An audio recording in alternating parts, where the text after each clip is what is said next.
श्री सद्गुरु महाराज की जय। ज्ञान धूपम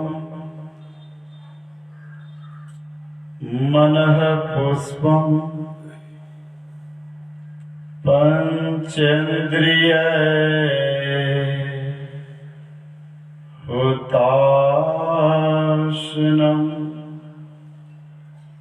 क्षमा जप समाधिश्च नमः देव निरंजनम्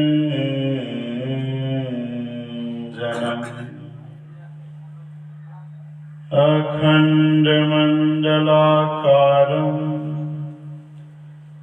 व्याप्तम् येन चराचरम्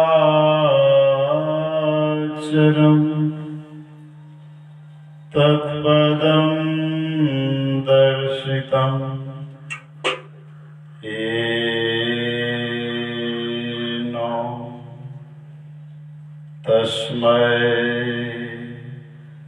श्री गुरुवे नमः। अव्यक्त रूप में सृष्टि के कण कण में विराजमान विश्व वंदनीय त्रैलोक पावन प्रातः स्मरणीय अनंत श्री विभूषित आराध्य देव के श्री चरणों में कोटिशः नमन एवं व्यक्त रूप में उपस्थित पूज्य गुरुजन, विद्वतजन एवं मानव जीवन का सर्वोच्च कर्म करने हेतु पधारे हुए सत्संग प्रेमी सज्जनों, माताओं एवं भक्तिमती बहनों, विश्व प्रसिद्ध ग्रंथ रामचरितमानस के सप्तम सोपान उत्तर कांड में आया है। राम भगति के ही अधिकारी जिनके सत्संगति अति प्यारी। संत सम्राट गोस्वामी तुलसीदास जी महाराज कहते हैं, राम भक्ति करने के वही अधिकारी है जिनको सत्संगति प्यारी है।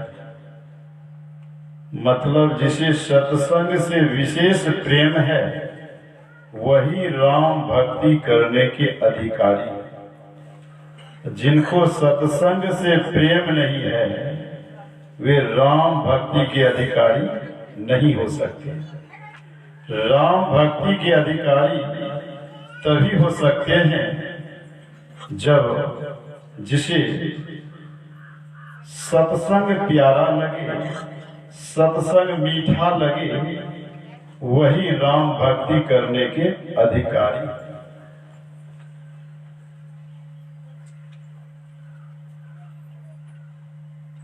जब मर्यादा पुरुषोत्तम भगवान श्री राम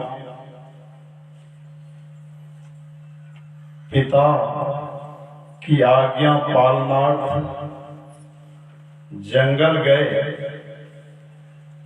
तो वहां दुष्ट राक्षस राज रावण ने छल पूर्वक साधु का वेश बनाकर मैया सीता का अपहरण कर लिया और अपहरण करके अपने राज्य लंका ले जाकर वहां अशोक वाटिका में रख दिया। पहरेदारनी को नियुक्त कर दिया। भगवान श्री राम सुग्रीव से मित्रता करके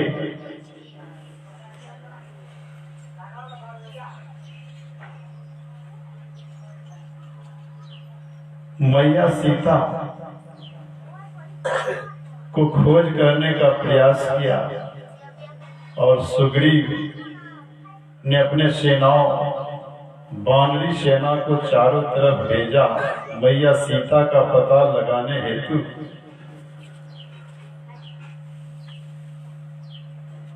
हनुमान जी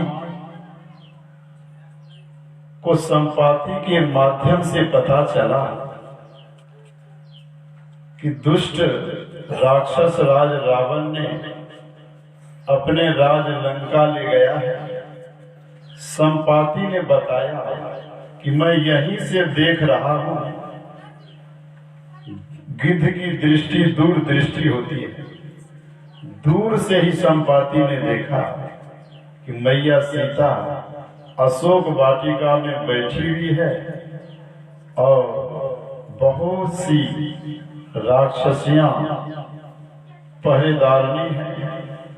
संपाति ने कहा मैं यहीं से देख रहा हूं कि मैया सीता लंका के उपवन अशोक वाटिका में बैठी हुई है। पता चल गया मैया सीता का, तो अब सब विचार करने लग गए कि मैया सीता का पता तो लग गया है और वहां जाकर के मैया सीता से मिलना चाहिए। तो वह समुद्र 100 योजन का। जामवंत ने कहा मैं तो बूढ़ा हो गया हूं, जब मैं जवान था तो कई बार लांघता था, अब मैं बूढ़ा हो गया हूं, मेरे शरीर की शक्ति अब क्षीण हो गई है, इसलिए मैं अब पार नहीं कर सकता। अंगद ने कहा कि मैं लांघ तो सकता हूं, लेकिन उधर से आने में संदेह है। यह संदेह है। हनुमान जी चुपचाप खड़े हैं। जामवंत ने कहा अरे हनुमान, बचपन में जब तूने सूर्य को देखा, लाल सूर्य को देखा, फल समझकर तू उसे निगल गया। तुम्हारे अंदर इतनी शक्ति है, फिर भी तुम चुपचाप खड़े हो। जब शक्ति का आभास कराया गया हनुमान जी को, तो हनुमान जी पर्वताकार हो गए। तब कहने लगे कि बताइए अब हमको क्या करना है। आप कहें तो मैं रावण सहित लंका को समुद्र में डुबा दूंगा। आप अगर आदेश दें तो रावण सहित लंका को मैं समुद्र में डुबा दूंगा।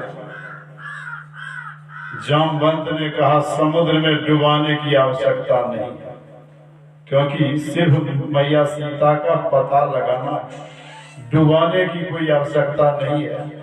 यह काम तो भगवान श्री राम का। देखिए, शक्ति का पता नहीं था हनुमान जी को, चुपचाप बैठे हुए। आभास कराया गया, शक्ति का आभास कराया गया, जानकारी दी गई कि तुम्हारे अंदर में इतनी शक्ति है। ठीक उसी प्रकार हम जीव भी उस परमात्मा का अभिन्न अंश है। तो हमारे पिता परमात्मा, उन्हीं का अभिन्न अंश यह जीव अपनी शक्ति का आभास नहीं हो रहा है। हम उस परम पिता परमात्मा की ही तरह शक्तिशाली, उन्हीं का अंश है। ईश्वर अंश, जीव अविनाशी, चेतन अमल सहज सुख राशि। यह जीव क्या है? परमात्मा का अभिन्न अंश है, जो कि चेतन है, मल रहित है और अविनाशी है, सुख की खान है। लेकिन फिर भी हम दुखी हैं। सहज सुख राशि कहा गया है, अब फिर भी हम दुखी हैं। हनुमान जी की तरह शक्ति का पता ही नहीं चल रहा है। हम लोग भी हनुमान जी की तरह चुपचाप बैठे हुए, जबकि सुख की खान अमल है, मल रहित, निर्मल है, चेतन, फिर भी अपनी शक्ति का पता नहीं है। तो हनुमान जी को शक्ति का पता जामवंत ने बताया कि तुम्हारे अंदर इतनी शक्ति है। तो हम लोग भी शक्तिशाली हैं, परमात्मा का अभिन्न अंश हैं, इसलिए शक्तिशाली। अपनी शक्ति का पता नहीं है, अपनी शक्ति का पता नहीं है कि हम कितना शक्तिशाली हैं, यह पता नहीं। और हम लोग क्या करते हैं? शक्ति को प्राप्त करने के लिए मंदिर में जाते हैं, देवालय में जाते हैं, शिवालय में जाते हैं, माँ दुर्गा के मंदिर में जाते हैं, थोड़ी शक्ति दे दें। हम स्वयं शक्तिशाली, हम अविनाशी हैं, हमारा कभी नाश हो ही नहीं सकता। शरीर का नाश होता है, लेकिन शरीर में रहने वाला जीव जो है उसका कभी नाश नहीं होता है। ईश्वर का अंश है, अविनाशी है। भगवान श्री राम ने भी कहा है, यह अविनाशी जीव काल, कर्म, गुण, स्वभाव के घेरे में आकर 84 लाख योनियों में भटकता रहता है। कौन जीव? यह अविनाशी जीव, शरीर में रहने वाला यह जीव, यह बोलता पुरुष, यह जीव, इसका कभी नाश नहीं होता। भगवान श्री कृष्ण ने भी कहा, किसी भी प्रकार से इस जीव का नाश नहीं हो सकता। नैनम छिन्दन्ति शस्त्राणि, नैनम दहति पावकः, नो चैनम क्रीडन्त्यापो, नो शोष्यति मारुतः। कहा किसी भी प्रकार से इसका नाश नहीं हो सकता। अब फिर भी हम लोग जाते हैं माँ दुर्गा के मंदिर में, काली के मंदिर में, हमारी रक्षा कीजिए, मेरे पुत्र की रक्षा कीजिए, धन संपत्ति की रक्षा कीजिए। जीव को कोई मारने वाला है? शास्त्र में लिखा हुआ है, जीव की आयु 2.25 अरब वर्ष है। जीव की आयु 2.25 अरब वर्ष है। हम लोग सतयुग में भी थे, त्रेता युग में भी थे, द्वापर युग में भी थे, कल युग में भी थे, राजा हरिश्चंद्र के राज में भी थे, भगवान श्री राम के भी राज में थे। चाहे रावण दल के तरफ से युद्ध करते होंगे या राम दल के तरफ से, भगवान श्री कृष्ण के भी राज में थे। चाहे कंस के तरफ होंगे या कृष्ण के तरफ, अभी भी है, क्योंकि जीव की आयु 2.25 अरब वर्ष है। बहुत दिनों से यह जीव 84 लाख योनियों में भटक रहा है। काल, कर्म, गुण, स्वभाव के घेरे में आकर के यह जीव 84 लाख योनियों में भटक रहा है। किनका वचन है? भगवान श्री राम का वचन है। और भगवान श्री राम कहते हैं, कबहू को करी करुणा नर देही, देत ईश बिनु हेतु सनेही। यह जीव जब 84 लाख योनियों में भटकता रहता है, तो कभी परमात्मा दया करके जीव को मनुष्य का शरीर देता है। तो इससे यह पता चलता है कि हम लोग 84 लाख योनियों में भटक रहे थे। मतलब गधा के शरीर में भी थे, घोड़ा के भी शरीर में थे, सियार भालू के भी शरीर में थे, चिल्लर मच्छर के शरीर से भी गुजरे हैं। भगवान श्री राम के अनुसार सभी योनियों में हम लोग भटके, गाय भैंस कीड़ा मकोड़ा सभी शरीरों से गुजरते हुए हम लोग इस मनुष्य शरीर में आए। मनुष्य शरीर में आए, परमात्मा की कृपा से मनुष्य का शरीर मिला है, वैसे नहीं मिला है। भगवान श्री राम कहते हैं जीव जब 84 लाख योनियों में भटकता रहता है तो कभी परमात्मा को दया आ जाती है और दया करके मनुष्य का शरीर दे देता है। तो किस लिए देता है? रामायण में ही है, देह धरि कर यही फल भाई, अब भजिए राम सब काम बिहाई। मनुष्य का जो शरीर देता है परमात्मा राम भजन करने के लिए। तो राम भजन कैसे करेंगे? जिनके सत्संगति अति प्यारी, राम भगति के ते ही अधिकारी, वही अधिकारी है जिसको सत्संग प्यारा है, सत्संग का वचन मीठा लगता है, प्यारा लगता है, वही राम भक्ति के अधिकारी हो सकते हैं। और नहीं तो आप राम भक्ति के अधिकारी नहीं है। क्योंकि भगवान श्री राम ने भी अपने मुखारविंद से कहा, प्रथम भक्ति संतन कर संगा। पहली भक्ति क्या है? राम की भक्ति करते हैं। तो भगवान श्री राम ने क्या बतलाया? पहली भक्ति संतों का संग है, मतलब सत्संग करना होगा, संत का संग करना होगा, तब राम की भक्ति होगी। कि रामायण का प्रसंग है और रामायण में भी है, माँ पार्वती एक दिन पूछती है भगवान शंकर से कि संसार में सबसे बड़ा लाभ क्या है? तो भगवान शंकर ने क्या कहा कि महादेव जी के दर्शन से लाभ हो जाएगा, मेरे समागम से लाभ हो जाएगा। ऐसा कहा कि मेरे समागम के समान संसार में दूसरा कोई लाभ नहीं है, शिव समागम से बढ़कर के दूसरा कोई लाभ नहीं है, ऐसा कहा। भगवान शंकर ने कहा, हे गिरिजा, संतों के समागम के समान संसार में दूसरा कोई लाभ नहीं है। संत समागम से बढ़कर संसार में दूसरा कोई लाभ नहीं है। मतलब भगवान शंकर ने भी कहा सत्संग करने के लिए, संत का संग करने के लिए। भगवान श्री राम ने भी कहा संत का संग करने के लिए। भगवान राम को यह कहना चाहिए था कि प्रथम भक्ति मम कर संगा, ऐसा कहा नहीं कहा। प्रथम भक्ति मम कर संगा ऐसा नहीं कहा। क्या कहा? प्रथम भक्ति संतन कर संग। संत का संग करेंगे राम की भक्ति होगी, और संत का संग नहीं करेंगे राम की भक्ति नहीं होगी, और महादेव जी की भक्ति नहीं होगी। भगवान श्री कृष्ण का भी यही कहना है। भगवान श्री कृष्ण भी यही कहते हैं। क्या कहते हैं?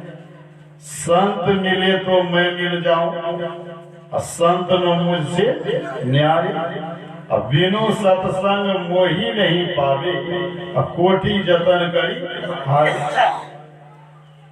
संत मिलेंगे तब मेरा दर्शन होगा। भगवान श्री कृष्ण कहते हैं संत मिलेंगे, संत का संग करेंगे तब मेरा दर्शन होगा, नहीं तो दर्शन नहीं होगा। अब बिनु सत्संग मोही नहीं पावे, बिना सत्संग के मुझे कोई प्राप्त कर ही नहीं सकता है। बिना सत्संग के मुझे कोई प्राप्त नहीं कर सकता है। तो सत्संग करना होगा, सत्संग करेंगे तब भगवान श्री कृष्ण का दर्शन होगा, सत्संग करेंगे तब भगवान श्री राम का दर्शन होगा। ऐसे दर्शन होगा, ऐसे दर्शन नहीं होगा। भगवान श्री राम ने ही कह दिया प्रथम भक्ति संतन कर संगा, और सातवीं भक्ति ने क्या कहा? मोती संत अधिक करी लेखा, हे सबरी, मुझसे बढ़कर के संत को मानना। मुझसे भी बड़े कौन है? संत हैं। भगवान राम ने क्या कहा? संत मुझसे भी बड़े हैं। इसलिए भगवान श्री राम भी संत की सेवा करते थे, संत की सेवा करते थे। लिखा हुआ रामायण में, विश्वामित्र मुनि के साथ में जब रहते थे, संध्या काल में संध्या वंदन करते थे, ध्यान करते थे और स्तुति प्रार्थना करते थे। लिखा हुआ रामायण में, निशी प्रवेश मुनि आयसु दिन्हा, तब सब ही संध्या वंदन किरना। जब गुरु जी सोने लग गए तब क्या कहा? क्या करने लगे भगवान श्री राम? दोनों भाई लगे चरण चापन लोहु आई। भगवान राम पैर दबाते हैं विश्वामित्र मुनि के। अब भगवान है तो पैर क्यों दबाते हैं? भगवान है तो पैर क्यों दबाते हैं गुरु का? गुरु बड़े हैं, गुरु बड़े हैं इसके तो पैर दबाते हैं। पैर किसका छुआ जाता है? जो सबसे बड़े, बड़े का पैर छूते हैं ना। प्रणाम जो हम लोग करते हैं, किसको प्रणाम करते हैं? जो बड़े, बड़े को प्रणाम करते हैं। तो भगवान श्री राम भी बड़े को प्रणाम कर रहे हैं, बड़े का पैर दबा रहे हैं। बड़े का पैर दबा रहे हैं कि नहीं? तो बड़े हैं भगवान श्री राम से, संत बड़े। वशिष्ठ मुनि का भी पैर दबाए, अगस्त ऋषि का भी पैर दबाए। भगवान श्री राम के 3 गुरु, वशिष्ठ मुनि, विश्वामित्र मुनि और अगस्त मुनि, कुंभज ऋषि, भगवान श्री राम के गुरु। कहते हैं राम की भक्ति करो, कैसे करो? संत का संग करो तो राम की भक्ति होगी, और संत का संग किए बिना राम की भक्ति नहीं होगी। पढ़ लीजिए रामायण को। रामायण तो पढ़ते ही रहते, लेकिन रामायण का अर्थ समझेंगे तब तो होगा।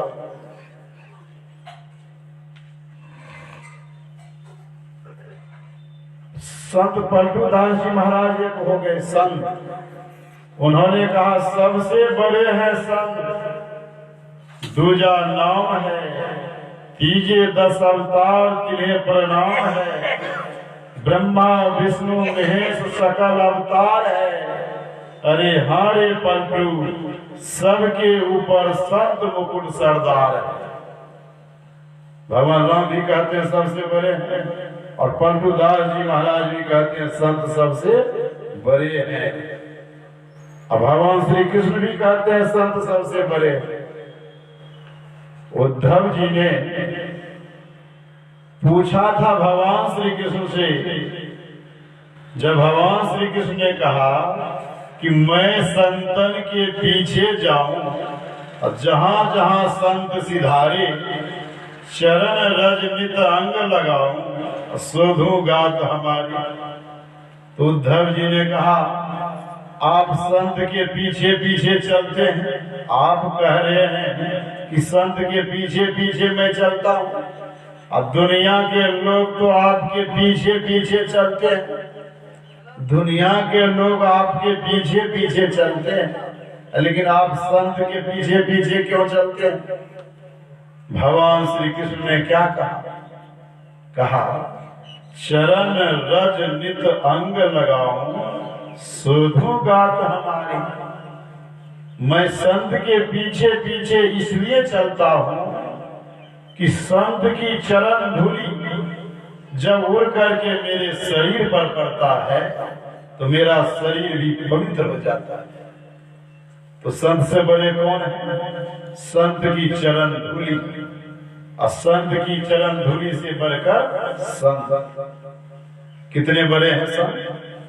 भगवान श्री कृष्ण से भी बड़े हैं, इसलिए तो चरण धूली के लिए व्याकुल है। भगवान श्री कृष्ण चरण धूली के लिए व्याकुल है कि संत की चरण धूली से भगवान श्री कृष्ण का शरीर भी पवित्र हो जाता है। इसीलिए भगवान श्री राम दोनों भाई चरण दबा रहे हैं। लगे चरण चौपन दो भाई, दोनों भाई चरण दबा रहे। जब भगवान श्री राम को बार बार मुनिवर ने कहा छोड़ दो, तो भगवान श्री राम जब सोने के लिए गए तो लक्ष्मण जी चरण दबा रहे हैं, बड़ों की सेवा करनी चाहिए। भगवान श्री राम क्या करते थे? प्रातः काल उठी के रघुनाथा, मात पिता गुरु ना वही माता। भगवान श्री राम प्रातः काल उठ जाते थे, माता पिता और गुरु को प्रणाम करते थे। ये राम भक्त हो गए हैं, माता पिता को प्रणाम करते हैं। भगवान राम माता पिता को प्रणाम करते थे। यहाँ कहते हैं राम भक्त है, माता पिता को प्रणाम ही नहीं करते। राम से बड़े माता पिता हैं, अब बड़ों को प्रणाम करना चाहिए। अब गुरु बड़े हैं, संत बड़े हैं, उसको प्रणाम करना चाहिए। तो भगवान श्री राम बड़ों का आदर करते थे, सम्मान करते थे। इसलिए आदर सम्मान करते थे जिससे दुनिया के लोग भी आदर सम्मान करें। लेकिन हम लोग रामायण तो पढ़ते हैं, रामायण तो झाड़ते हैं, लेकिन माता पिता को प्रणाम करते हैं। प्रातः काल उठ करके करते हैं माता पिता को प्रणाम। तो फिर राम भक्त कैसे हैं? फिर राम भक्त कहने का अधिकारी नहीं है। तब राम भक्त कहने का अधिकारी है नहीं है। भगवान श्री राम के आदर्श को जब जीवन में उतार लेंगे तब राम भक्त कहला सकते हैं, और नहीं जीवन में उतारे तो राम भक्त कहने के अधिकारी नहीं है। भगवान श्री राम माता पिता को उठ करके प्रणाम करते थे प्रातः काल, और संत सदगुरु को प्रणाम करते थे। क्यों? भगवान राम से बड़े संत थे। यहाँ कहते हैं राम का नाम नहीं लेते हैं, सिर्फ गुरु का ही नाम लेते हैं। गुरु महाराज की जय। अब भगवान राम भी तो गुरु महाराज की जय करते थे, गुरु महाराज के चरण को दबाते थे, गुरु की आज्ञा का पालन करते थे। क्योंकि गुरु की सेवा में ही सभी देवताओं की सेवा, और गुरु की पूजा में ही संपूर्ण देवताओं की पूजा। क्योंकि प्रथम देवता है गुरु। देवता का अर्थ क्या होता है? देवता, जो परमात्मा के बारे में बता दे उसी को देवता कहते हैं। और देवता पूजनीय है, और प्रथम देवता है गुरु। प्रथम देवता कौन है? गुरु। प्रथम देव गुरु देव जगत में, और न तुझो देवा। गुरु पूजे सब देवन पूजे, गुरु सेवा सब सेवा। गुरु की सेवा करेंगे तो राम की सेवा नहीं होगी, गुरु की सेवा करेंगे तो कृष्ण की सेवा नहीं होगी, हनुमान जी की सेवा नहीं होगी, कृष्ण जी की सेवा नहीं होगी, महादेव जी की सेवा नहीं होगी। सभी देवताओं की सेवा, गुरु की सेवा में संपूर्ण देवताओं की सेवा, और गुरु की पूजा में संपूर्ण देवताओं की पूजा। कुछ लोग कहते हैं मैं हनुमान जी की पूजा करता हूँ, मैं राम जी की पूजा करता हूँ, मैं कृष्ण जी की पूजा करता हूँ। बहुत से देवी देवता की तस्वीर लगा करके रखे, इनकी पूजा करता हूँ। शास्त्र में लिखा हुआ 33 करोड़ देवता हैं, तो कितने देवता की पूजा करते हैं आप लोग? यहाँ सत्संगी लोग 33 करोड़ देवताओं की पूजा करते हैं। क्योंकि गुरु पूजे सब देवन पूजे, हनुमान की भी पूजा, कृष्ण की भी पूजा, दुर्गा की भी पूजा, सरस्वती की भी पूजा, सबकी पूजा। गुरु की पूजा में सरस्वती जी की भी पूजा, काली जी की भी पूजा, दुर्गा जी की भी पूजा, कृष्ण जी की भी पूजा, सबकी पूजा, सभी देवताओं की पूजा। इस पूजा से बढ़कर दूसरी पूजा है। इसीलिए तो भगवान श्री राम भी गुरु की पूजा करते थे और गुरु की सेवा करते थे। इसी कारण भगवान श्री राम भी गुरु की पूजा करते थे और गुरु की सेवा करते थे, क्योंकि गुरु की सेवा में ही परमात्मा की सेवा। क्योंकि परमात्मा के बारे में हम लोग जानते हैं कि परमात्मा के पास यह शरीर नहीं है। वह राम जो है निराकार है, क्योंकि निर्मल निराकार निर्मल, वह निराकार है, निर्मल है, निर्मोही है, नित्य है, निरंजन है।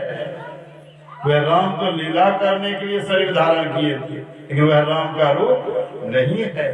ये तो राजा दशरथ के यहाँ पुत्र बन करके, राजा बन करके राक्षसों का संहार करने के लिए आए थे, देवताओं के कल्याण के लिए शरीर धारण किए थे। उस राम को शरीर रखने की कोई आवश्यकता है? पूरा विश्व ब्रह्मांड ही तो उसका शरीर है, सब उसी में समाया हुआ। बिना पैर के चलते हैं, बिना मुंह के बोलते हैं। वह राम जो है जिसका कोई आकार ही नहीं है, उस राम की हम पूजा कैसे करेंगे, सेवा कैसे करेंगे? उसी राम का सगुण रूप गुरु का रूप है। उसी निर्मल निराकार राम जो है उसी का रूप गुरु का रूप है। सगुण रूप में यही है।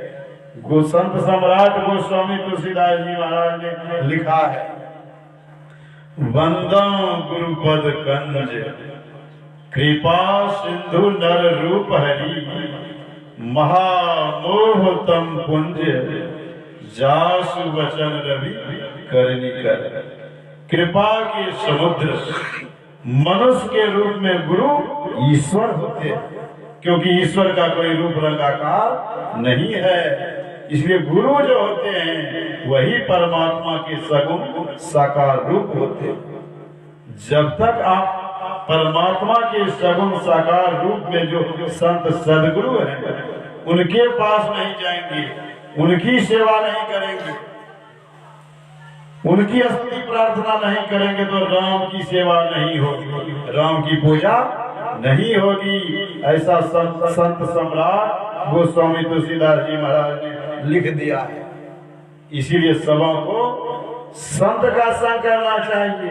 जब तक संत का संग नहीं करेंगे राम भक्ति के अधिकारी नहीं है। हनुमान जी को अपने बल का अनुमान नहीं था कि मैं कितना बलवान हूं। जामवंत ने याद कराया है, जामवंत ने याद कराया है कि तुम इतना बलवान हो कि बचपन में ही सूर्य को निगल लिया, फल समझ करके सूर्य को ही निगल लिया। और सूर्य जानते हैं 9 ग्रहों में सबसे बड़ा ग्रह है और पृथ्वी से लाखों गुना बड़ा है वह सूर्य, लाखों करोड़ों मील दूर है, इतना बड़ा। इतने बड़े सूर्य को हनुमान जी ने निगल लिया। कितना बलवान था। अब पहले बलवान नहीं थे, पहले जब कहते थे तो पता ही नहीं था, बैठे हुए थे। ठीक उसी प्रकार हम जीव भी बहुत बलवान है, ईश्वर का अंश है। हम लोग भी बलवान है, बहुत बलवान है, क्योंकि ईश्वर की संतान है। तो बलवान है क्या? बेटा अगर करोड़पति है तो बेटा, बाप अगर करोड़पति है तो बेटा भी करोड़पति ही होगा।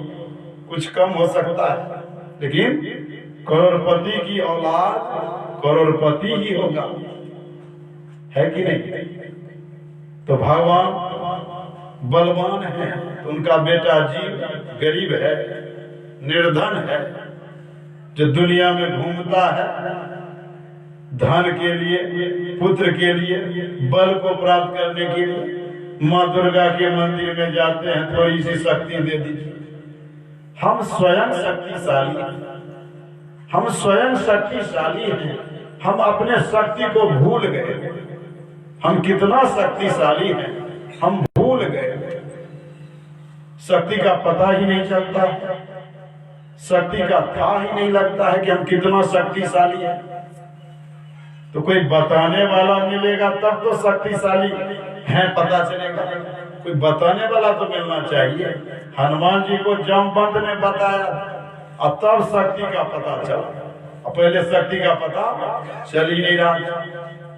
ठीक उसी प्रकार हम जीव शक्तिशाली हैं। संत सदगुरु के पास तब उसको शक्ति का पता चला कि हम कितना शक्तिशाली हैं। संत के संग में जाना पड़ा, सबको संत के संग में जाना पड़ा। इसीलिए हनुमान जी को पता नहीं था, पता बता दिया तो शक्ति का पता चल गया तो पर्वताकार हो गए। तो हम शक्तिशाली हैं जब तक किसी भेदिया के पास नहीं जाएंगे, बताने वाला जो है उसके पास नहीं जाएंगे तो शक्ति का पता नहीं चलेगा। हनुमान जी पर्वताकार हो गए और एक छलांग में ही 100 योजन समुद्र को लांघ दिया, वहां पहुंच गया लंका। तो एक रामायण में लिखा हुआ था, उस समय राक्षस राज रावण की प्रजा की संख्या कितनी थी? 10 अरब। 10 अरब राक्षस थे उस समय जनसंख्या, 10 अरब राक्षसों की संख्या थी। एक रामायण में लिखा हुआ। अभी तो भारत की जनसंख्या है 125 करोड़ लगभग, मतलब 1.25 अरब। पूरे विश्व की संख्या 7 अरब लगभग, और उस समय 10 अरब थी।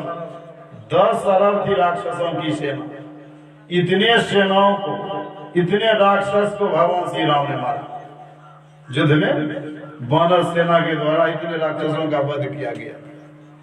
तो हनुमान जी मैया सीता की खोज में सभी राक्षसों के घर में घूमते थे कि कहां पर किस राक्षस ने छुपा करके रखा। प्रत्येक घर जाते, घर घर में हनुमान जी जाते थे और मैया सीता का पता लगाते थे। मशक्कू मच्छर का रूप बना के घूमते रहते थे सब जगह। सभी घर में गया लेकिन सीता का पता तो लगा नहीं। बेचैन हो गए हनुमान जी। राम की कृपा हो गई, संजोग से एक घर से राम नाम का स्वर सुनाई दिया, राम नाम की ध्वनि। हे राम की आवाज आ रही थी। हनुमान जी ने सोचा कि राक्षस के घर में राम का नाम कौन ले रहा भाई? ये राक्षस के राज में राम का नाम लेने वाला कौन है? गया वहां पर, देखा एक राक्षस ही राम नाम का जाप कर रहा है। फिर मन में शंका हुई, हो सकता है ढोंग कर रहा है। असल पता लगाने के लिए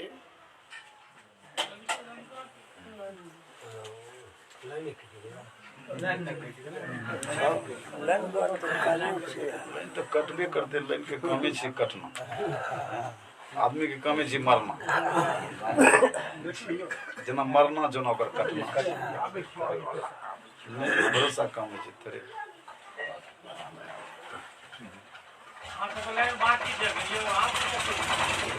अभी बैठू, समाप्त नहीं होले चल दिलिए, बैठू यहाँ, वहाँ जाओ, यहाँ भागे छे, यहाँ से राम कथा सुनावे छे, भागे छे।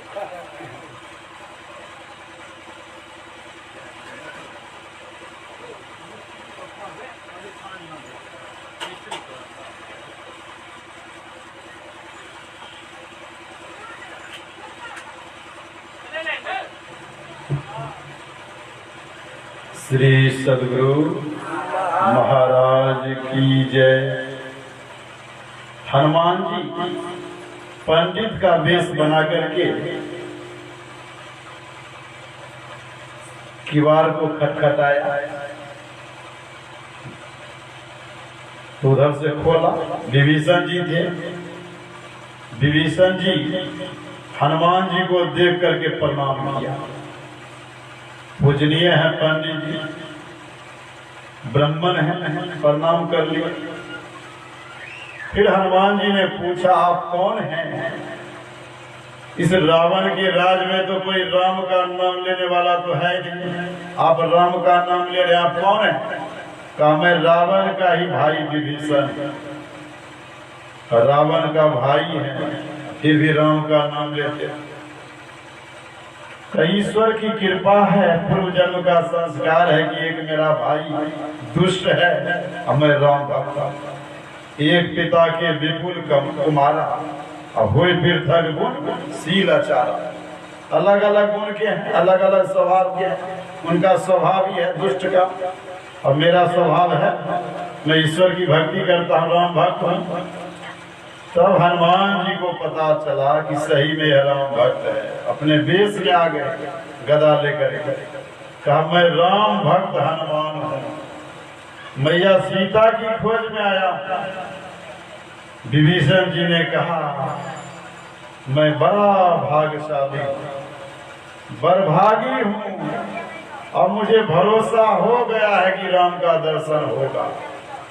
जिसको राम भक्त का दर्शन हो जाता है उसको राम का दर्शन हो जाता है। राम भक्त कौन होते हैं? संत ही होते हैं राम भक्त। कहा जिसको राम भक्त का दर्शन हो जाता है उसको राम का दर्शन होना सुलभ है, निश्चित हो जाएगा और राम दर्शन होने में देर नहीं लगेगी।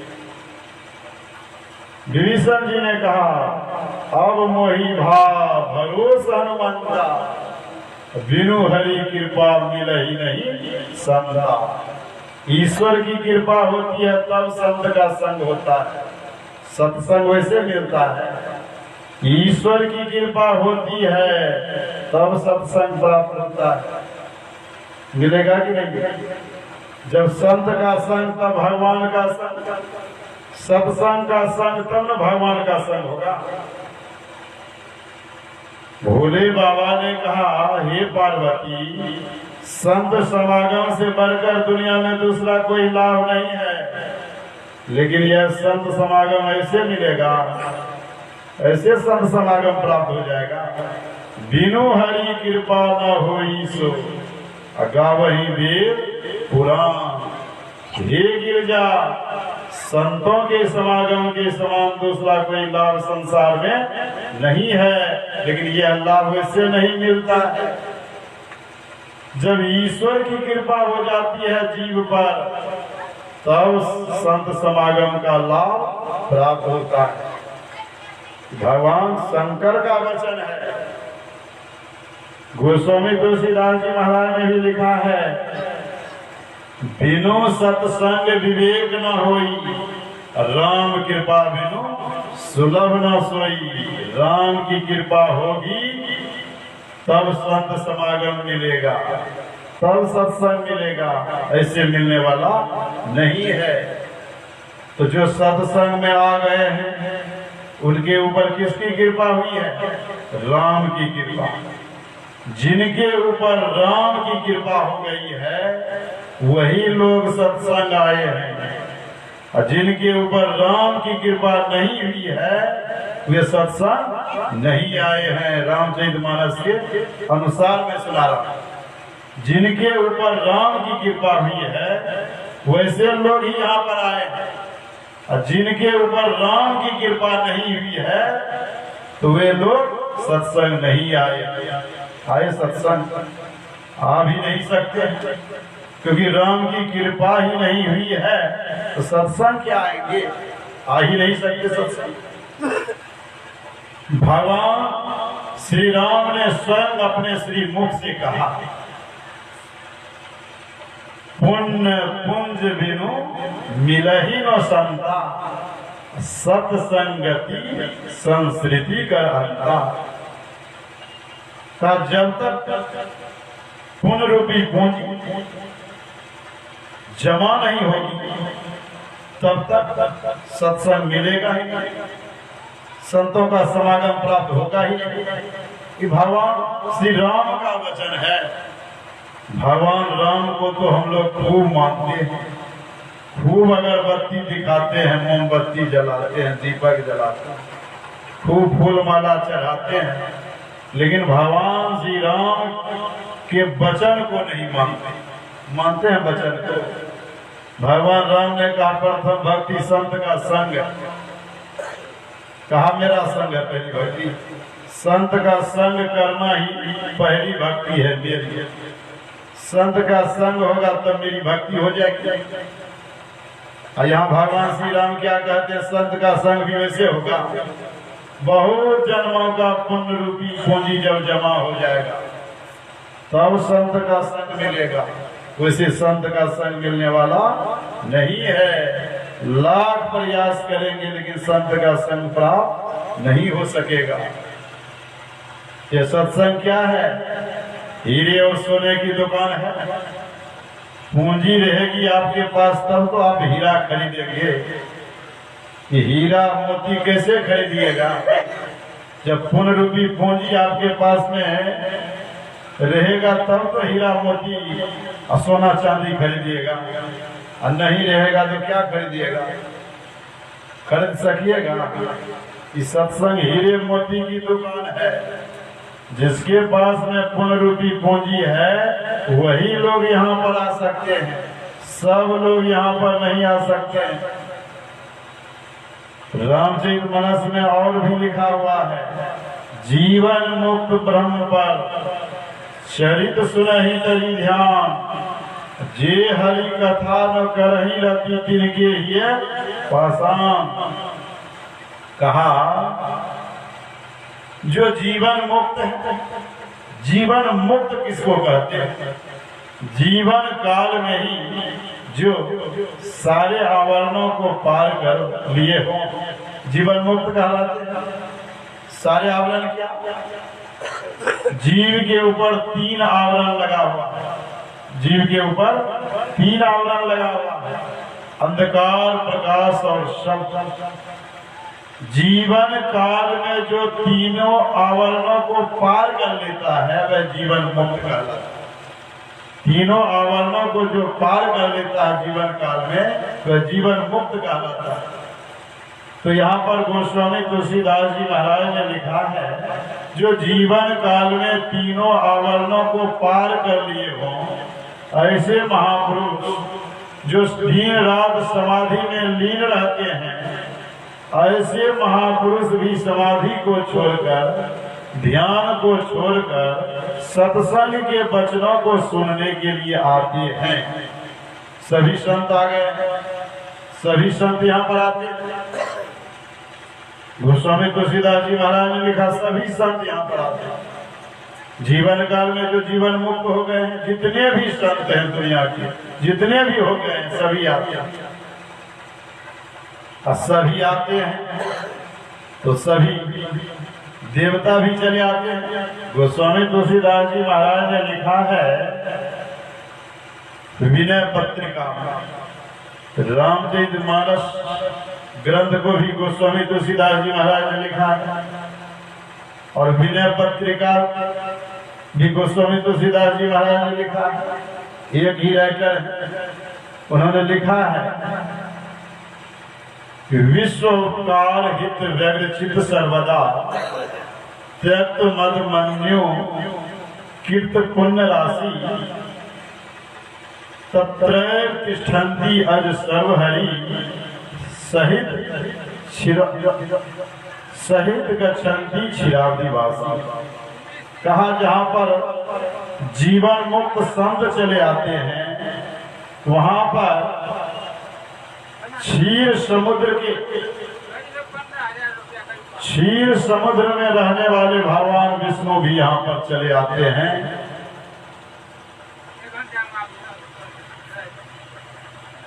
क्षीर समुद्रवासी भगवान विष्णु भी यहाँ पर चले आते हैं।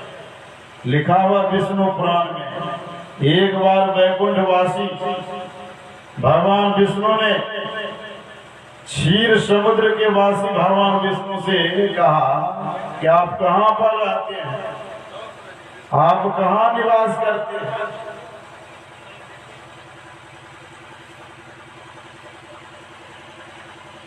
नारद बाबा ने पूछा था कहाँ पर। नारद बाबा ने दोनों वार्ताओं को ढंग से लिखा है। नारद बाबा ने ही पूछा था क्षीर समुद्रवासी से कि आप कहाँ पर रहते हैं। अब वैकुंठवासी ने भी पूछा था आप कहाँ पर रहते हैं। नारद बाबा ने जो एक बार पूछा क्षीर समुद्रवासी से आप कहाँ पर रहते हैं, तो उन्होंने कहने की कृपा की थी नाहम बसामी वैकुंठे योगिनाम न हृदय च मद भक्ता यत्र गायन्ति तत्र तिष्ठामि नारद। हे नारद, न तो मैं वैकुंठ में रहता हूँ, न क्षीर समुद्र में रहता हूँ, न तो मैं योगियों के हृदय में रहता हूँ। जहाँ मेरा भक्त मेरा गुणगान करता है वहीं पर मैं वास करता हूँ। इससे यह पता चलता है कि भगवान भी यहाँ चले आए हैं, भगवान विष्णु भी चले आए हैं।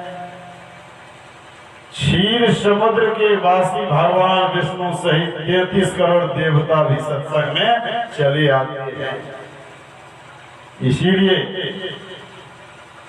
सभी सत्संग की कामना करते हैं, सभी भगवंत भी सत्संग की कामना करते हैं। सत्संग मिलना दुर्लभ है, सत्संग की कामना करते हैं। सत्संग जल्दी मिलता नहीं है और सबको यह मिलेगा भी नहीं। बिनु हरि कृपा न हुई सो गावहीं वेद पुराण। गोस्वामी तुलसीदास जी महाराज ने कड़े शब्दों का प्रयोग कर दिया कि पापी लोग सत्संग में नहीं आते हैं। रामायण में तो लिखा है कि जिसका हृदय पत्थर है वे लोग हरि कथा नहीं सुनते हैं। और दूसरे जगह गोस्वामी तुलसीदास जी महाराज ने ही लिख दिया कि पापी लोग सत्संग नहीं आते। बहुत जन्मों का पाप संस्कार सवार है, जमा है, इसलिए सत्संग नहीं आते। लिख दिया है तुलसी पुरबिला पाप से हरि चर्चा न सुहाय। जैसे ज्वर के ताप से भोजन की रुचि जाए, जैसे बीमार व्यक्ति को स्वादिष्ट भोजन भी अच्छा नहीं लगता है, ठीक उसी प्रकार यह सत्संग जो है अमृत वचन है, इसको अमृत भी कहा गया। सत्संग को अमृत भी कहा गया। जिस प्रकार बीमार व्यक्ति को स्वादिष्ट भोजन भी अच्छा नहीं लगता है, ठीक उसी प्रकार से जो बहुत जन्मों का पापी है उसको सत्संग रूपी अमृत वचन भी अच्छा नहीं लगता। तो गोस्वामी तुलसीदास जी महाराज ने कड़े शब्दों का प्रयोग कर दिया। और एक जगह लिखा उन्होंने,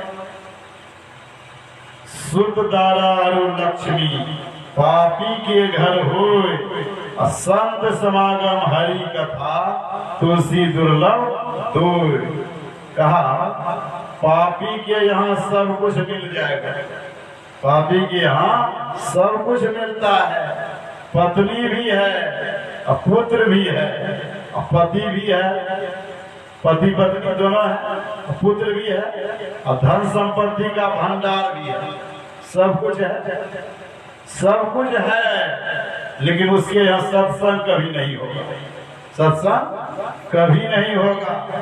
ना तो पापी सत्संग सुनेगा, ना पापी सत्संग कराएगा।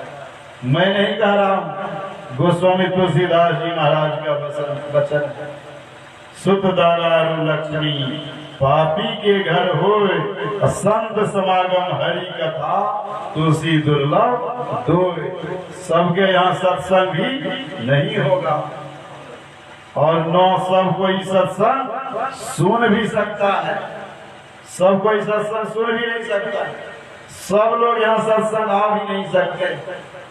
संत कबीर साहब ने लिखा, यह वैकुंठ है।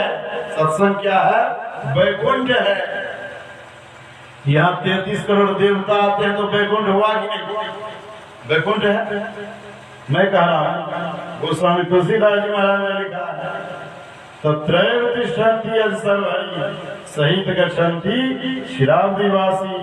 दुनिया के सभी संत आते हैं, तब जाकर के क्षीर समुद्र में रहने वाले भगवान विष्णु सहित 33 करोड़ देवता भी आते हैं। यही तो वैकुंठ है। बाबा कबीर ने कहा, कहे कबीर यहो कहिए काही, साध संगति वैकुंठी आई।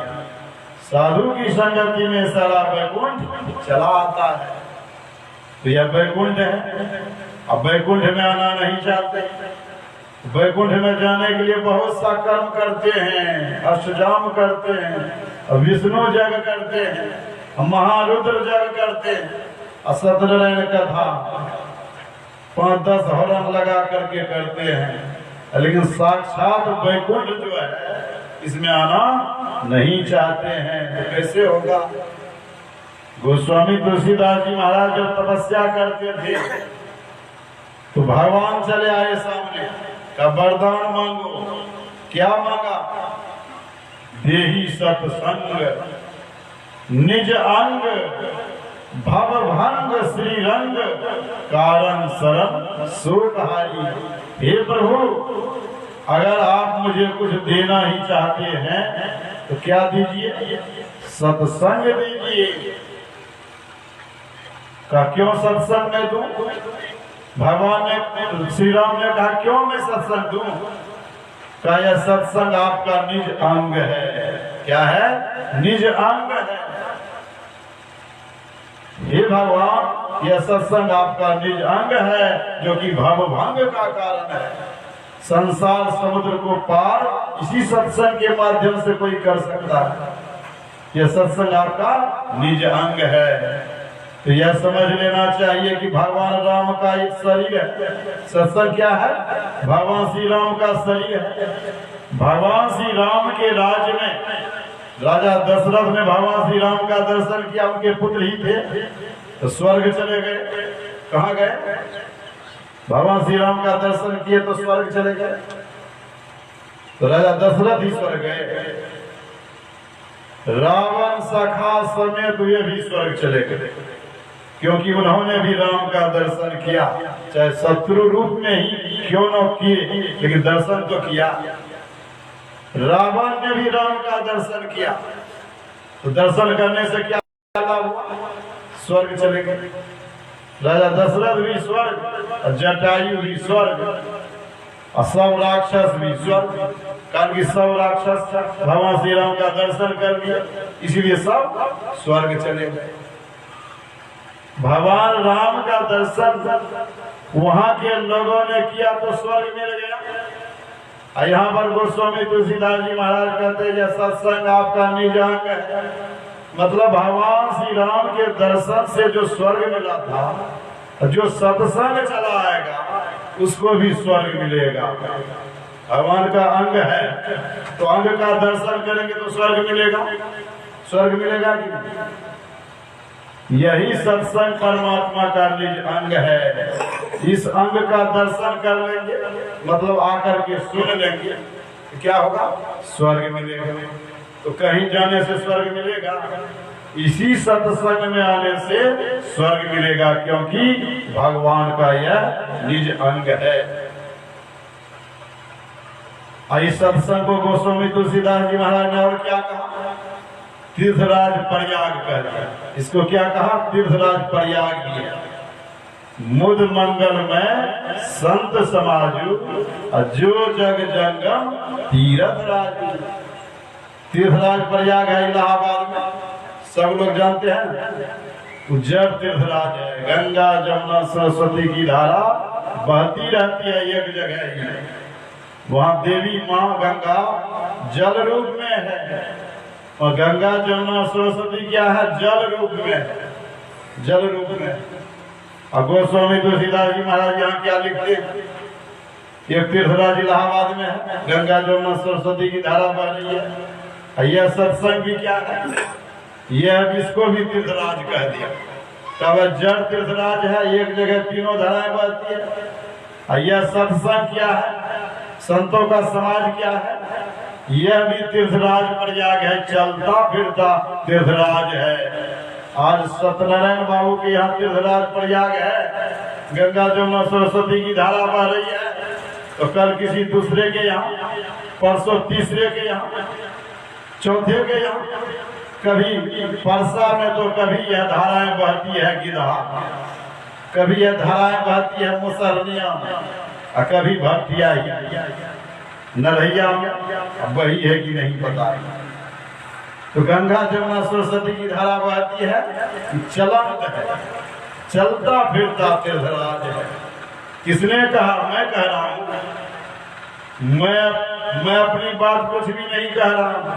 सब मैं रामायण की बात को सुना रहा हूँ, रामायण की बात सुना रहा हूँ कि गोस्वामी तुलसीदास जी महाराज ने कहा सत्संग क्या है, तीर्थराज प्रयाग है। अब बतलाइए, वहाँ तीर्थराज प्रयाग है इलाहाबाद में, वहाँ जाएंगे तो पैसा भी लगेगा कि नहीं? वहाँ जाएंगे पैसा भी खर्चा होगा, कम से कम 1000 तो लगेगा, और समय भी खर्चा होगा, समय भी खर्चा होगा, पैसा भी खर्चा, और स्वास्थ्य अगर ठीक नहीं है तो जा सकेंगे वहाँ? समय, पैसा और स्वास्थ्य तीनों चीज की आवश्यकता है। वहां जाएंगे, वहां भी स्नान करेंगे तो लाभ तो कुछ न कुछ मिलेगा, अल्पांश में मिलेगा। लिखा हुआ है जो आप अनजाने में आपसे कुछ पाप हो गया है तो गंगा में स्नान करने से पाप खत्म हो जाएगा, अल्पांश में, थोड़े रूप में। तो वहां जाने में खर्चा लगेगा तब ना पाप खत्म होगा। और भी लाभ होता है, वहां जाइएगा तो और भी लाभ मिलेगा। पॉकेट मार बहुत रहता है, झोला रखेंगे तुरंत झोला गायब हो जाएगा, वहां वह भी लाभ होता है, वहां जाने से यह भी लाभ मिलेगा। और तीसरा लाभ यही है कि वहाँ उस जल में सल्फर फास्फोरस मिला हुआ तो शरीर भी साफ हो जाता है, यह सब लाभ मिलेगा। लेकिन लाभ प्राप्त करने के लिए पैसा खर्च करना पड़ेगा, समय भी खर्च करना पड़ेगा, 2-3 दिन कम से कम लगेगा वहाँ, तब ना स्नान करके आएंगे, तब लाभ मिलेगा। और स्वास्थ्य भी ठीक होना चाहिए, बुखार है तो जा सकेंगे, किसी प्रकार का रोग है तो तीर्थराज प्रयाग जा सकेंगे। तो गोस्वामी तुलसीदास जी महाराज ने कहा वहां जाने की क्या आवश्यकता है, यह सत्संग भी तो तीर्थराज है, यह भी तो तीर्थराज है।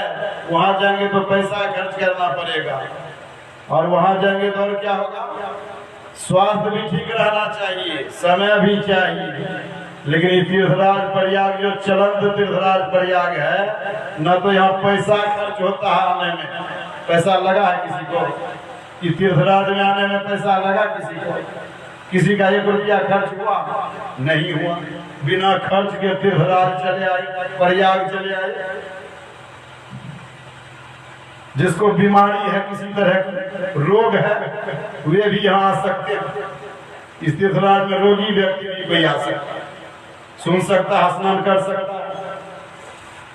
और यहाँ पर समय भी विशेष खर्च करने की आवश्यकता नहीं, 1 घंटा समय लगा दिए, 2 घंटा समय लगा दिए, तीर्थराज में स्नान कर लिया।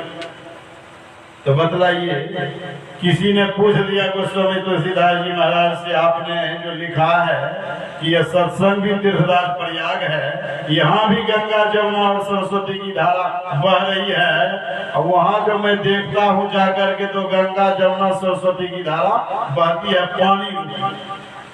यहाँ पर तो वहाँ पर हम 2 धाराएं को देखते हैं, पंडित जी से पता चलता है, पंडित जी बतलाते हैं दोनों धाराओं के बीच से सरस्वती भीतर से बहती है, आज तक किसी ने देखा नहीं है, वह गौण है। पंडित जी बतलाते हैं तो विश्वास करना पड़ता, चलो ठीक है। तो पूछ दिया एक व्यक्ति ने, वहां पर तो गंगा जमुना सरस्वती की धारा पानी रूप में बहती है, तो गोस्वामी तुलसीदास जी महाराज ने कहा वहां पर पानी रूप में बहती है, यहाँ पर वाणी रूप में बहती है। वहां पर पानी रूप में, यहाँ पर वाणी रूप में। वाणी रूप में क्या है, राम भगति जय सुरसरी धारा। गंगा की धारा क्या है, राम भगति जय सुरसरी धारा, सरसई ब्रह्म विचार प्रचारा, विधि निषेध में कलिमल हरणी, करम कथा रवि नंदनी वर्णी। मतलब सर्वेश्वर जो निराकार ब्रह्म है, जिसका कोई रूप रंग आकार नहीं है, वे जो सगुण लीला किए हैं, सगुण रूप में जो भगवान राम आए हैं, उनकी लीला का जो वर्णन किया जाता है, सर्वेश्वर के सगुण रूप का जो बखान करते हैं वक्ता लोग, यह क्या है, गंगा की धारा।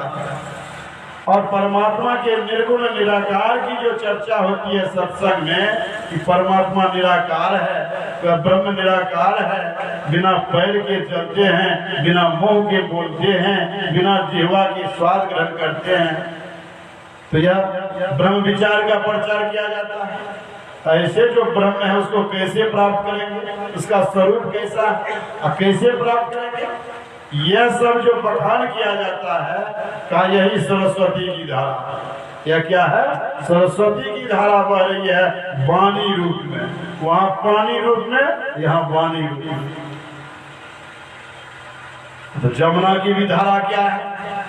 कहा क्या करना चाहिए क्या नहीं करना चाहिए, यह जो इस जंगम तीर्थराज में सुनाया जाता है वाणी रूप में, क्या करना चाहिए। एक ईश्वर परमात्मा एक ही एक है, एक ईश्वर पर अचल विश्वास, पूर्ण भरोसा तथा अपने अंतर में ही उनकी प्राप्ति का दृढ़ निश्चय रखना, सदगुरु की निष्कपट सेवा, सत्संग और दृढ़ ध्यानाभ्यास, ये सब क्या है? करने योग्य है। यही है कलिमल नाशक यमुना की धारा। और नहीं करने योग्य क्या है? क्या नहीं करना चाहिए, क्या करना चाहिए, क्या नहीं करना चाहिए। तो नहीं क्या करना चाहिए? झूठ नहीं बोलना चाहिए, चोरी नहीं करनी चाहिए, हिंसा नहीं करनी चाहिए। झूठ, चोरी, नशा, हिंसा और व्यभिचार, इन सबों का परित्याग कर देना चाहिए। यह सब करने योग्य नहीं है। यह जो सुनाया जाता है जंगम तीर्थराज में वाणी रूप से, यही जमुना की धारा। इस प्रकार से ये तीनों धाराएं बहती रहती है, गंगा, जमुना और सरस्वती की। अब बतलाइए तीर्थराज में स्नान करने का लाभ मिला कि नहीं? जो सत्संग चले आए हैं उसमें तीर्थराज में स्नान करने का फल मिल गया है। जो सत्संग में आए हैं तो संपूर्ण देवियां जो पानी रूप में बह रही है दुनिया में, उसमें जो स्नान करेंगे लाभ प्राप्त होगा। जो सिर्फ यहाँ पर चले आएंगे तो सभी तीर्थों का लाभ हो जाएगा। और जो भगवान श्री राम का दर्शन किए हैं, आज सत्संग में चले आए तो भगवान श्री राम के दर्शन का लाभ प्राप्त हो जाएगा। कितना लाभदायक है सत्संग। इसलिए बाबा कबीर ने कह दिया कि सत्संग में लाभ बहुत है। भक्त सर्वेश्वर सगुण राम के दर्शन का लाभ हो जाता है, त्रिवेणी संगम में स्नान करने का फल प्राप्त हो जाता है, कि वैकुंठ में जाने का लाभ मिल जाता है, सभी संतों के दर्शन का लाभ मिल जाता है, सब लाभ मिल जाता है। सत्संग कोई लाभ बचा? गोस्वामी तुलसीदास जी महाराज ने तो कहा सब सुख भी मिल जाता है। मति की रति गति भूति भलाई, जब जही जतन जहाँ जही पाई, सो जनव सत्संग प्रभाऊ, लोकहु वेद आनु पाऊ। तो सभी संतों ने एक स्वर में कहा सत्संग करो, संत का संग करो। भगवान ने भी कहा संत का संग करो, सबों ने कह दिया। हमारे गुरु महाराज जी ने भी कहा समय गया फिरता नहीं, झट ही करो निज काम, जो बीता सो बीतिया, अब हो कहो गुरु नाम। संत मता बिनु गति नहीं, सुनो सकल दे काम, जो चाहो उद्धार को बनो संत संतान। अपना कल्याण चाहते हैं तो संत संतान बन जाइए, संत संतान बनना होगा। भगवान राम भी कहते हैं संत संतान बनने के लिए, और भगवान श्री कृष्ण भी कहते हैं संत संतान बनने के लिए, और भोले बाबा भी कहते हैं संत संतान बनने के लिए। अभी जो वेद मंत्र सुनाया गया है, ओम युञ्जानः प्रथमं मनस्तत्त्वाय सविता धियम् अग्ने ज्योतिर्विच्चाय पृथिव्याध्याव्रत। वेद भगवान ने भी कहा संत समागम करने के लिए। जगत प्रसव करता ईश्वर का तत्व ज्ञान प्राप्त करने के लिए वेद भगवान कहते हैं जिन्होंने इस संसार को उत्पन्न किया है, जिन्होंने इस संसार को रचा है, जिन्होंने संसार का निर्माण किया है, इस सृष्टि के जो निर्माण करता है, जिसका कोई रूप रंग आकार नहीं है, निराकार है, ऐसे का दर्शन करना चाहते हैं, ऐसे का संग करना चाहते हैं, तो क्या करना होगा? बुद्धि योग करना होगा, मतलब सत्संग करना होगा। तो भगवान भी कहते हैं, संत भी कहते हैं, अब वेद भगवान भी कहते हैं। वेद जो है या वेद ग्रंथ जो है सबसे पहले का ग्रंथ है और इसके रचनाकार का अभी तक पता नहीं चला है कि भगवान का लिखा हुआ ग्रंथ है, भगवान की वाणी है। और भगवान ने क्या कहा कि अगर परम पिता परमात्मा का ज्ञान प्राप्त करना चाहते हो तो बुद्धि योग करो, मतलब सत्संग करो, सत्संग करना होगा, क्योंकि संत सबसे बड़े हैं। तो सबका एक ही विचार है, हमारे गुरु महर्षि महेंद्र परमानंद जी महाराज का भी एक ही विचार है और भगवान श्री राम का भी एक ही विचार और भगवान श्री कृष्ण का भी एक ही विचार और भोले बाबा का भी एक ही विचार। विचार में कोई अंतर है? विचार में अंतर नहीं है। विभीषण जी का भी जो विचार मैंने सुनाया उसके विचार में भी कोई अंतर नहीं है, क्योंकि भगवान श्री राम ने कहा भगति स्वतंत्र सकल सुख खानी बिनु सत्संग न पावही प्राणी। भक्ति क्या है? स्वतंत्र है। स्व मतलब अपना और तंत्र मतलब अधिकार। भक्ति अपना अधिकार है, जीव का अधिकार है भक्ति करना। स्वतंत्र है, सभी सुखों की खान है, लेकिन जब तक सत्संग नहीं करेंगे बिनु सत्संग न पावही प्राणी। तो सत्संग कैसे करेंगे? तो वेद भगवान कहते हैं पहले बुद्धि योग करो, सत्संग करो। बुद्धि योग क्यों करना?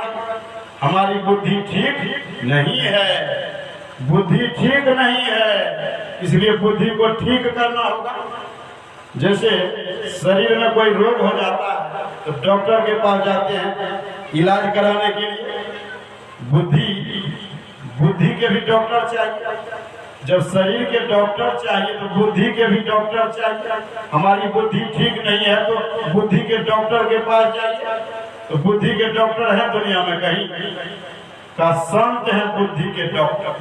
बुद्धि के डॉक्टर कौन है? जो सबसे बड़े दुनिया में है वे संत है, बुद्धि के डॉक्टर है। उसके पास जाइए, बुद्धि ठीक कर लीजिए। बुद्धि ठीक करेंगे तब क्या होगा? काक होई पिग बकरू मराला, कौवा कोयल हो जाता है, बगला हंस हो जाता है। बुद्धि के डॉक्टर संत हैं, यही सत्संग में आइएगा। तो काक प्रवृत्ति के जो लोग हैं कोयल प्रवृत्ति के हो जाते हैं, और जो बगला प्रवृत्ति के लोग हैं हंस प्रवृत्ति के हो जाते हैं। तो काक प्रवृत्ति के लोग कौन है? कौवा। गोस्वामी तुलसीदास जी महाराज ने मैना नहीं दिया और दूसरे शब्दों का प्रयोग नहीं किया, कौवा शब्द का क्यों प्रयोग किया? उसको तो गाय शब्द का भी प्रयोग कर देना चाहिए, भैंस शब्द का, लेकिन गाय भैंस शब्द का प्रयोग नहीं किया, कौवा शब्द का प्रयोग कर दिया। मतलब इसमें भी रहस्य। कौवा का विचार होता है बुरा, कौवा का विचार बुरा होता है। कौवा ने एक बार हंस से दोस्ती किया, खूब हंस का खाया पिया, तो हंस ने कहा मेरा भी मन करता है आपके पास जाने का। तो कौवा लेकर के चला गया अपने यहाँ एक जगह गंदी बस्ती में ले जाकर के कहा यही है मेरा घर, कहीं इतनी बदबू आती है और यहीं पर आप कैसे रहते हैं? कौवा ने कहा मुझे तो रहने की आदत है, जब मैं स्वयं पैखाना ही खाता हूँ तो गंदी बस्ती में कैसे नहीं रह सकता? सब में रह सकता, कारण कि मेरा खाना ही है पैखाना। खाना क्या है? पैखाना है, तो कहीं भी रह सकता हूँ। तो हंस ने कहा मेरा तो खाना पैखाना नहीं है, इसलिए बढ़िया जगह ले चलो। तो कौवा ने सोचा राजा के बागान में ले जाना चाहिए, राज उद्यान में ले गया। राजा के बागान में ले गया, सुंदर बगीचा। तो हंस और कौवा दोनों बैठे हुए थे और राजा साहब उधर से शिकार करके आए, उसी वृक्ष के नीचे बैठ गए। अब बैठ गए तो क्या हुआ? कौवा का स्वभाव होता बीट करना, तुरंत पैखाना कर दिया, तुरंत पैखाना कर दिया राजा के ऊपर, शरीर पर बीट कर दिया। दुष्ट प्राणी देख करके पैखाना करता है, दुष्ट है, विचार ही बुरा है। बहुत लोग जानबूझ करके किसी को कष्ट देता है, तो जानबूझ करके कौवा ने पैखाना कर दिया वहीं। तो राजा ने आदेश दिया सिपाही को जल्दी से मारो, बाण चलाओ। बाण चलाया, पक्षी में कौवा बड़ा तेज होता है पक्षी ने, अब जाती अब नहीं कहूँगा तो बहुत तेज होता है कौवा, बहुत तेज। जैसे ही बांध चढ़ाया और कौवा भोर से उड़ गया। अल्लाह के बांध हंस को बांध। कौवा ने दोस्ती किया हंस से, तो दोस्ती निभाना चाहिए, उसको कहना चाहिए संकट आने वाला है, भागो, कह देना चाहिए ना। दोनों भाग जाते, कहा स्वयं भाग गया, मित्र को मरवा दिया, मित्र को मरवा दिया। तो दुष्ट बुद्धि है कौवा का। कहा दुनिया के लोग भी कौवा प्रवृत्ति के हैं, कौवा चाल में चलते हैं, दुष्ट प्रवृत्ति का है। मित्रता ढंग से नहीं निभाते, मतलब दोस्ती तो करते हैं, आफत आने पर स्वयं बच जाते हैं और मित्र को मरवा देते हैं। कौवा का स्वभाव है। कौवा का हृदय भी काला और शरीर भी काला, शरीर भी काला है, हृदय का भी काला है। और कौवा का खान पान क्या है? पैखाना। पक्षी मातु कौवा हुई करर करर घुरई, उड़ के जाए मैला पर बैठो गहरे चोंच लगइयो। बाबा कवि ने कहा पक्षी में तो कौवा हो, भक्ति जब नहीं करेगा तो कौवा होगा, और कौवा होगा तो क्या करेगा? पैखाना खाओगे। तो हम लोग भी सत्संग नहीं सुनेंगे तो कौवा बनेंगे कि नहीं? पैखाना खाना पड़ेगा। बाबा कबीर ने कहा मनुष्य का शरीर मिला है, अब मनुष्य का शरीर प्राप्त करके सत्संग भजन नहीं कीजिएगा, बड़े घर की बड़ी बहुरिया सत्संग में न जाए, और जन्म जन्म कुतिया की भैली घर घर डंडा खाए। तो गधा के शरीर में थे, कुत्ता के शरीर में थे, मनुष्य शरीर में आ गए हैं, लेकिन कुत्ता वाला चाल चलन छोड़े नहीं है। तो फिर कुत्ता बनना पड़ेगा कि बड़े घर के लोग सत्संग नहीं जाते हैं। बहुत धन संपत्ति हो गया तो अपने आप को प्रतिष्ठित व्यक्ति समझते हैं कि सत्संग कौन जाता है, गरीब गरबा लोग जाते हैं। तो बाबा कबीर ने कह दिया अभी तो मस्ती मार रहे हो, और जब शरीर छूटेगा तो कुत्ता बनना पड़ेगा, कुतिया बनना पड़ेगा। सत्संग नहीं जाओगे तो अभी तो सुंदर ठाठ बाट से समय गुजार लोगे, और लेकिन शरीर जब छूटेगा तब तो कुत्ता का शरीर धारण कर लो, कौवा का शरीर धारण कर लो, बंदर का शरीर धारण कर लो, यह करना होगा। इसलिए हम लोगों को मनुष्य का जो शरीर मिला है, इस शरीर से भगवान का भजन करना चाहिए, ईश्वर का गुणगान करना चाहिए। नहीं तो कौवा कभी गुणगान ईश्वर का नहीं करता है तो कौवा बन जाइए, गाय भैंस ईश्वर का गुणगान नहीं करता है तो गाय भैंस बन जाइए, बंदर कभी गुणगान नहीं करता तो बंदर बन जाइए। कि पशु पक्षी गुणगान नहीं करते, कोई मानव ही परमात्मा का गुणगान कर सकता है। तो बाबा कबीर ने कहा आप मानव होकर के परमात्मा का गुणगान नहीं करते हैं, ईश्वर की भक्ति नहीं करते हैं, गाय भैंस के तरह खाते हैं पीते हैं, बाल बच्चा पैदा करते हैं और डरते हैं, तो फिर वही बन जाइए। खूब बच्चा पैदा कीजिएगा सुअर के तरह, दर्जन के दर्जन। फिर आप गधा घोड़ा के तरह बाल बच्चा पैदा कीजिएगा, खूब खाइएगा, हाथी बन जाइएगा, शेर 50 खाइएगा, 1 कुंटल खाइएगा, मिलेगा खाने के लिए, वहां भी भजन मिलेगा। लेकिन मनुष्य का शरीर बार बार नहीं मिलेगा। इसलिए मानव का शरीर जो मिला है परमात्मा ने दिया है भजन करने के लिए। तो भजन कैसे करेंगे? संत का संग जब तक नहीं करेंगे भजन नहीं होगा। तो वेद भगवान कहते हैं वह परम पिता परमात्मा जो है उसका भजन करना चाहते हैं, उसका दर्शन करना चाहते हैं, तो बुद्धि योग करना होगा, सत्संग करना होगा। बुद्धि के डॉक्टर के पास जाइए, तो बुद्धि के डॉक्टर के पास जाएंगे, कौवा वाला गुण है तो कोयल वाला गुण हो जाएगा, काक भई पिक बकौ मरा, कौवा कोयल हो जाता। कोयल मांस मछली खाती है, कोयल नहीं। और सुंदर आवाज भी है, कौवा का आवाज है कर्कश और कोयल की आवाज सुंदर आवाज। तो कर्कश स्वभाव के जो मानव है, बुद्धि के डॉक्टर संत के पास चले जाते हैं तो कोयल स्वभाव के हो जाते हैं, कोयल स्वभाव के बन जाएंगे। और जो बोगला स्वभाव के मानव है, बोगला का ध्यान होता है मछली पर, बोगला का ध्यान मछली पर।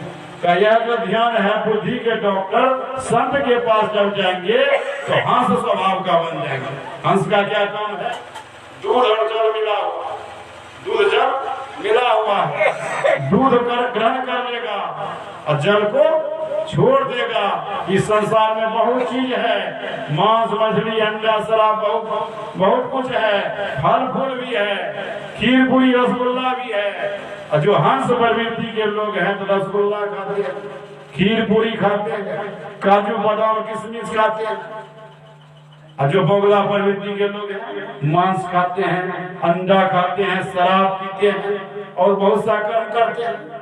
तो बुद्धि के डॉक्टर के पास नहीं गए हैं, इसी कारण मांस मछली अंडा शराब का सेवन कर रहे हैं। अब वेद भगवान कहते हैं बुद्धि के डॉक्टर के पास जाओ, बुद्धि योग करो। बुद्धि योग करोगे, जब बुद्धि ठीक हो जाएगी तो संत बतलाएंगे मानस योग करने की, मानस जप और मानस ध्यान और दृष्टि योग, ज्योति योग करना होगा।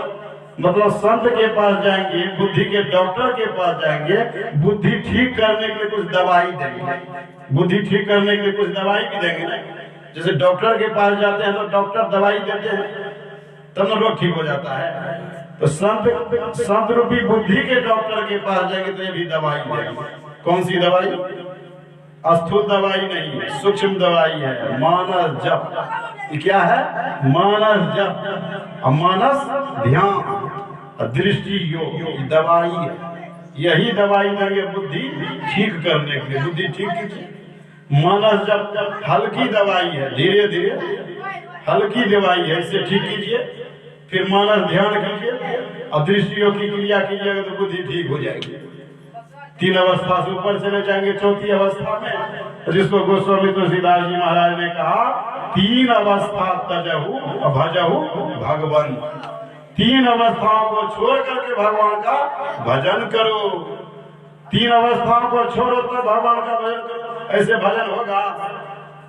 जागृत, स्वप्न और सुषुप्ति 3 अवस्थाओं में यह जीव आता जाता रहता है। 3 अवस्थाओं में जीव आता जाता रहता है। यह सही अवस्था नहीं है। कि बुद्धि के डॉक्टर के पास जाएंगे, ये जब दवाई देंगे, मानस जप रूपी दवाई, मानस ध्यान रूपी दवाई का सेवन करने के लिए कहेंगे, दृष्टियों की क्रिया रूपी दवाई का सेवन करने के लिए जब बुद्धि के डॉक्टर कहेंगे, इस सेवन जब कर लेंगे तो 3 अवस्थाओं से ऊपर चले जाएंगे परे। मतलब चौथी अवस्था में, तुरीय अवस्था में, और तुरीय अवस्था में जीव का वासा मस्तक में हो जाता है। जागृत अवस्था में जीव का वासा आंख दोनों आंखों के बीच में, और स्वप्न अवस्था में कंठ में, और सुषुप्ति अवस्था में हृदय में जीव का वासा।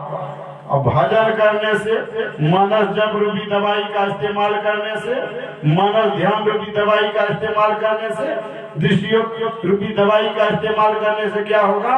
3 अवस्थाओं से परे चौथी अवस्था में चले जाएंगे, तुरीय अवस्था में। और तुरीय अवस्था में जीव का वासा मस्तक में हो जाता है। और मस्तक में जब जीव का वासा होता है तब भजन प्रारंभ होता है। गोस्वामी तुलसीदास जी महाराज कहते हैं 3 अवस्था तजहु, अर्थात जागृत, स्वप्न और सुषुप्ति की अवस्था का परित्याग करो। 3 अवस्था तजहु भजहु भगवान, तब भगवान का भजन होगा, तब भगवान का भजन प्रारंभ होगा। ऐसे भजन नहीं होगा। बुद्धि के डॉक्टर संत के पास जब तक नहीं जाएंगे, इससे युक्ति नहीं जानेंगे कि 3 अवस्थाओं से हम कैसे परे जाएंगे। जब तक 3 अवस्थाओं से परे जो अवस्था है उस अवस्था का ज्ञान नहीं होगा तो तब तक राम का भजन नहीं होगा।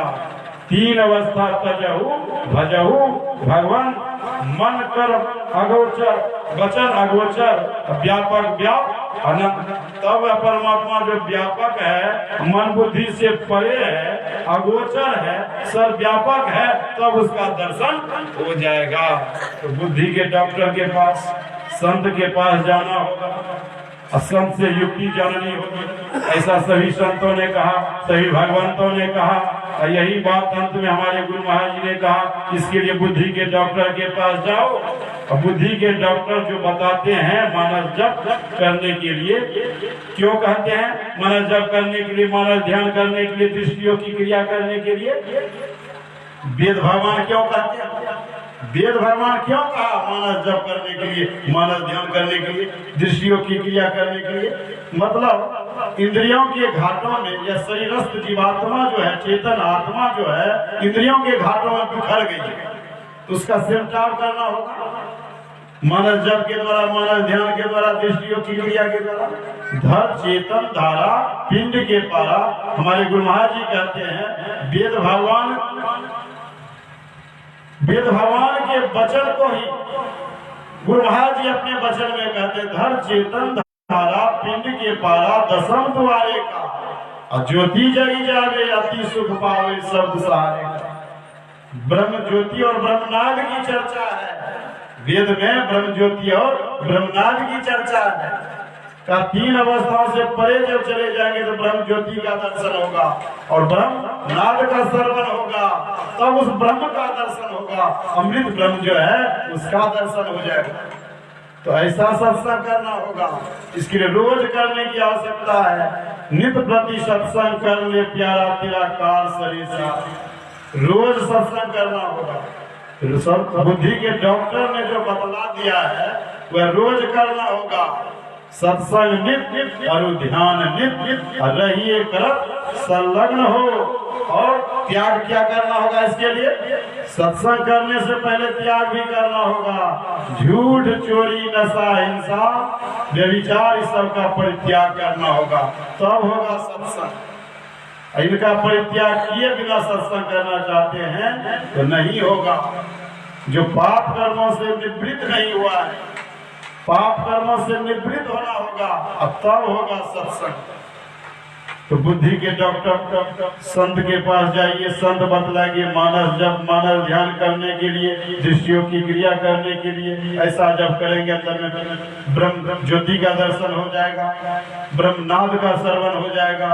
और ब्रह्म ज्योति का दर्शन करेंगे वही नाद सुनाई पड़ता है, बहुत सा शब्द सुनाई पड़ता है। बहुत से शब्दों को अनहद शब्द कहते हैं और उसी शब्दों में से एक शब्द है उसको अनाहत शब्द कहते हैं, जो कि वह परमात्मा से उत्पन्न शब्द है। उस शब्द को पकड़ लेंगे तो निशब्दम परम पद जो परमात्मा का धाम है वहां चले जाएंगे। भगवान श्री कृष्ण ने कहा मेरा जो धाम है वह परमात्मा का जो धाम है, वहां पर सूर्य चंद्रमा नहीं है और धरती आकाश कुछ भी नहीं है। भगवान श्री कृष्ण ने गीता में लिखा है नो तद भासते सूर्यो नो शशांको नो पावका यद गत्वा नो निवर्तन्ते तद धाम परमात्मा। हे अर्जुन, मेरा जो धाम है, मेरा जो लोक है, वहाँ सूर्य प्रकाशित नहीं होता, चंद्रमा भी नहीं, तारे नक्षत्र भी नहीं, वही मेरा धाम है। वहाँ गम काल की नहीं, वहाँ काल का कोई गम नहीं है, काल के परे वह धाम है। वहाँ नहीं धूप और छाई, वहाँ धूप और छां नहीं है। कबीरा देश है न्यारा, अल्लाह के कोई संत का प्यारा, कोई संत संतान ही वहाँ जा सकता है। जो बुद्धि के डॉक्टर के पास जाएंगे वही वहाँ जा सकता है, दूसरा नहीं जा सकता है। उसी को बाबा कबीर ने कहा वही धाम जो है, उसी धाम में जो चला जाता है तो असली संत समागम हो जाता है। ऊंचा महल अगमपुर जहमा संत समागम हो, जो कोई पहुंचे वही नगरिया आवागमन न हो, जन्म मरण का चक्र छूट जाएगा। तो गोस्वामी तुलसीदास जी महाराज ने सत्संग को सुलभ कह दिया बालकांड में, और वहां उत्तरकांड में दुर्लभ कह दिया। यहाँ सुलभ वहां दुर्लभ, सब ही सुलभ सब दिन सब देशा सेवक सादर समन कलेसा। यह सब दिन मिलता है, सब देश में मिलता है, सुलभ है हर जगह। यह बराबर सत्संग होता रहता है, हर एक गांव सत्संग होता रहता है, सुलभ है। लेकिन सुलभ सत्संग में भी जाना नहीं चाहते। जब तक इस सत्संग में नहीं जाएंगे तो दुर्लभ सत्संग जो है, जिसको भगवान श्री राम ने कहा सत्संगति दुर्लभ संसार निमिष दंड भरी एक उबारा। भगवान श्री राम का वचन है कि वह सत्संग का मिलना दुर्लभ है, एक पल का भी सत्संग प्राप्त होना दुर्लभ है। वह दुर्लभ सत्संग क्या है? रामायण पढ़ने से काम नहीं चलेगा। भगवान राम ने कहा दुर्लभ सत्संग क्या है?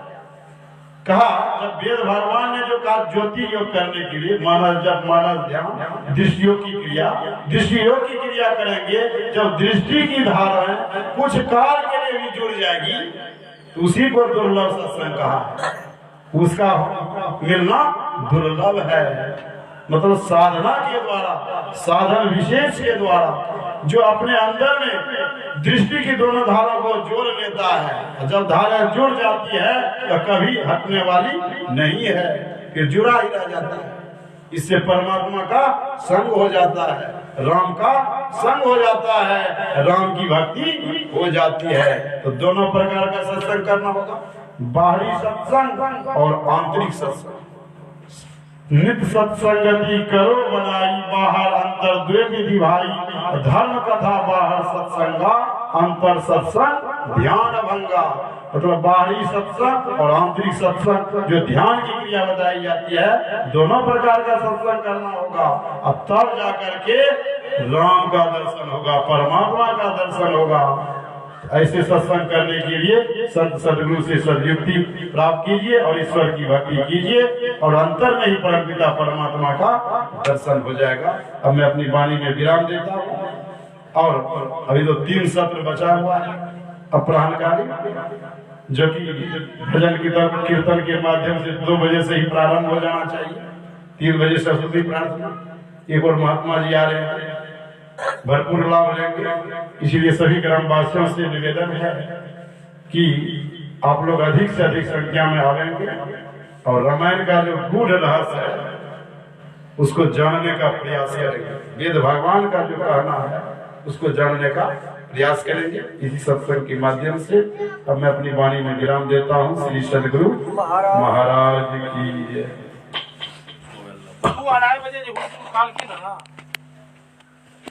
तू 2:30 बजे सबको यहाँ पे देता है। धूप रही के बॉल बेटा